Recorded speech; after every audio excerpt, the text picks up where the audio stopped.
Now, since 2000, schools have been required to comply with the Race Relations Act, and in that time they've reported an estimated 250,000 incidents, and in 2728, 2,916 cases were brought by the Crown Prosecution Service. My next guest thinks it's all gone too far. He's Adrian Hart. He's written a report making that point, so we better hear it. Adrian, welcome to the show. Yeah, hi, George. Hi. Tell us why you think it's gone too far, how you think it's gone too far. Yeah, I'm hoping that I might invite some reflection from you on your view that a top-down mandatory zero-tolerance, you mentioned that area, the zero-tolerance policy in primary schools is appropriate to the unique generation of under-10s we're seeing now in 2009. There are tens of thousands of official racist incidents being reported to the government, and the definition of a racist incident they're recommended to use is any incident perceived to be racist by the victim or any other person.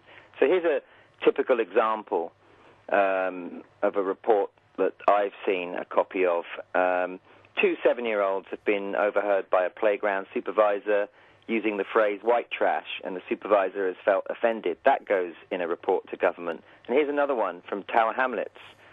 2 children, friends, have had a row. They've both used the term Paki. That goes on a form, letters to parents and so on. Both are Bangladeshi kids. So, what are we saying to children? Stop behaving childishly.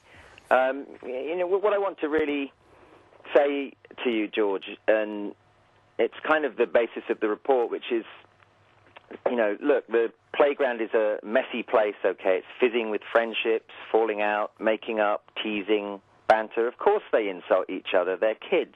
But it's a travesty and quite damaging that this world of children that should then get interfered with by a policy so determined to elevate these trivial incidents in primary schools. And I think it's quite dangerous because all this does is make things worse as kids start to take on board divisive ideas about race. And you get black kids get the idea that the world's out to get them. White kids start to feel resentful. And I've worked in schools for 12 years, and when I meet some of these primary school kids a few years later at secondary level, it's like they're carrying the baggage of this stuff. So, in a way I want to say, leave the kids alone a little bit. In more and more primary schools, they're inventing a version of multi-ethnic, multicultural harmony that could teach the adult world a thing or two. So don't look to the world of children for racism. That belongs in the adult world. And let teachers decide if they need to intervene. Because forcing them to bypass common sense in favor of a zero-tolerance policy is an unfolding disaster. It's just a prescription for victimhood, as anything anyone feels might be a racist incident gets reported and then cynically used to create this fiction of racist kids, and somehow government policy is our savior. And we don't need this kind of top-down official anti-racism in schools. Kids are instinctively colorblind at primary level, and they're more ethnically mixed than ever before. In a way, I watch this in the playground, but they're doing anti-racism all by themselves. But teachers are under government pressure to find racist behavior that isn't there. And so we end up with these absurd examples.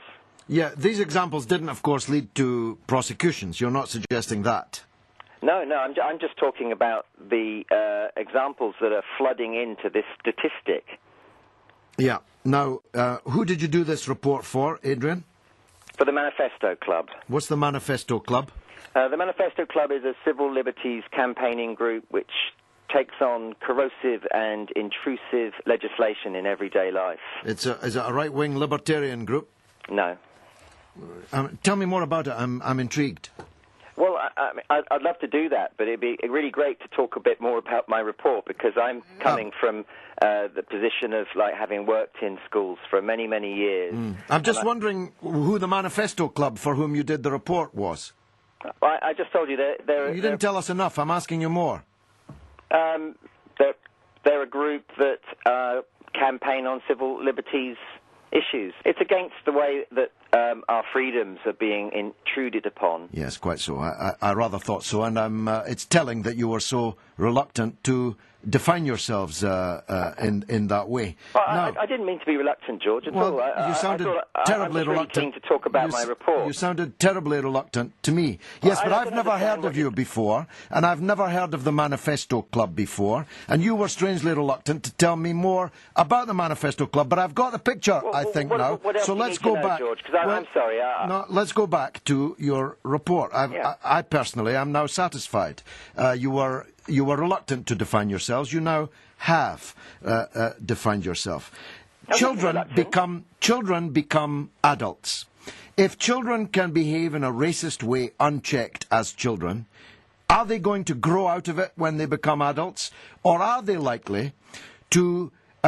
did you see Panorama last week about the 2 undercover Asian reporters who moved into a housing estate in Bristol, where children as young as 9 were spitting, assaulting, knocking to the ground, and calling filthy racist names the 2 Asian reporters under the working undercover in Bristol? Did you see that programme?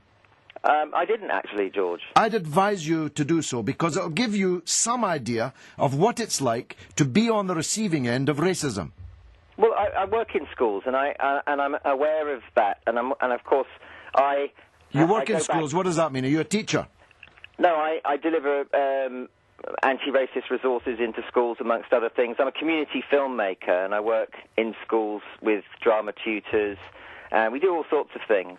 I think that what you're kind of referring to is kind of like the fact that there are obviously serious cases of targeted and sustained bullying. We need to deal with those. Of course, schools have a good record of doing that. All I'm saying is we need to trust schools to do that without having to bypass their approach to those instances in favour of of government policy, which kind of almost tempts them to sort of not use their common sense, not kind of judge instances on their own merits, and just kind of go straight to the rule books on this. And I think in a way, I go back a long way, and I remember the world when racism was a kind of social force in society, driven along by politicians, magistrates, and the police. I don't like this idea that racism is now somehow hidden in all of us and in our kids. And it's always this inference that working class kids are somehow the source of it all. It kind of lets the state off the hook, doesn't it? But who said that about working? That's a straw man you're putting up. Who mentioned working class kids? Who mentioned it? No, this is in my report.